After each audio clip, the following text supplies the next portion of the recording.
Hi everyone, I'm here in Dubai at the International Center for Biosaline Agriculture, Agriculture for Tomorrow. And I'm joined by the chief scientist, Luis Augusto Becerra, who's been talking to us about the future of food. So, Luis, tell us, what is the future of food looking like?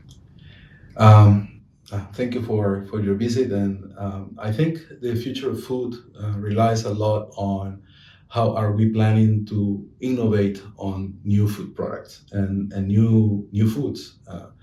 The exploitation of genetic diversity and the need for adapting foods to marginal environments, which what we do. I mean, the agriculture for tomorrow for us is how can we make agriculture sustainable under the climate crisis that we are living into. And we are located in an area where growing food is a challenge, and then the question is, if we have to feed the world under these conditions, what would be that food, that new species of plants that will be able to provide us with the resources that we need? Exactly the same as 10,000 years ago with agriculture was casted. I mean, since that today we are continue consuming the products that were developed by humankind 10,000 years ago.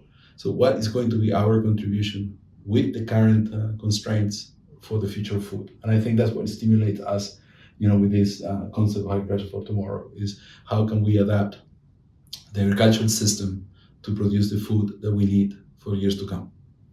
So, this year there is the COP27 climate conference in Egypt, Yes. and next year it comes to Dubai, COP28. Both of these conferences are talking about climate change and taking action on that, and food is a big component in Yes. that.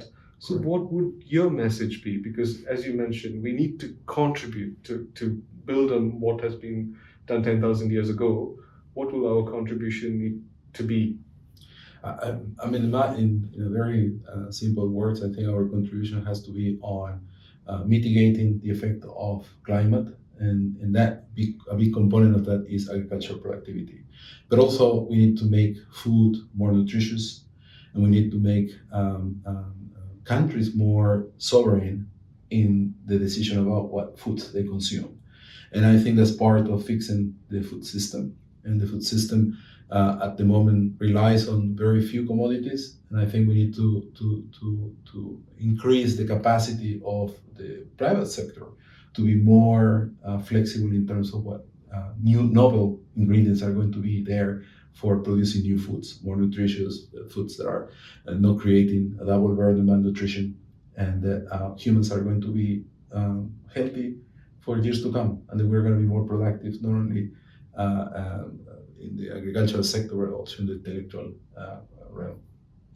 Yeah, but you also shared some cool ideas earlier about the role of fungi, the role of algae. Correct. And if, as policymakers coming to the COPs, what do you think are the emerging new ideas that they should explore more and they're not doing at the moment? I think that to me, agriculture is being seen as the activity of the land. Correct. So I think what we need to start thinking about is agriculture is an activity of the water.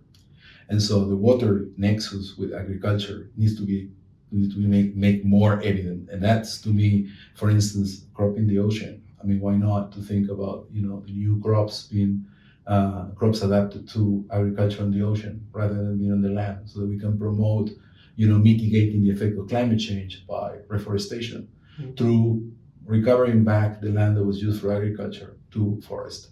And so we use a lot of resources out in the ocean that we are not tapping into, and we need to create ways in which we can tap into those resources effectively, and then create those crops that are going to be, for instance, saline tolerant, and they're going to produce food under those conditions. So to me, that's an innovating part of what we do, and we need to stimulate that into the new generation. So how can we change the whole paradigm of agriculture production?